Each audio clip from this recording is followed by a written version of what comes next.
ए कहाँ बस्दैछस् baby baby baby number 1 baby number 1 baby number 1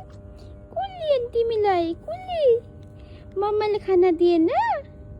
मम्माले खाना दिएन अनि म छन बिची छैन नि त अन्त भोलि ल्याएर दिन्छु ल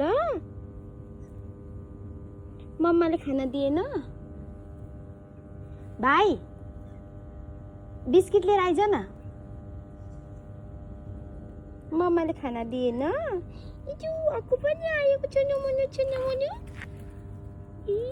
कति क्युट वाह बिस्किट लिएर आइज न बिस्किट चस्का मस्का वाउ कति क्युट हेर्नुस् त यहाँ आमा हैन कसले तिमीलाई म बिस्किट ल्याएर दिन्न नि फेरि यसरी मलाई चलायो भने त यसरी चल्यो भने त म बिस्किट दिन्न नि फेरि म बिस्किट दिन्न नि छिटो लिएर आइज त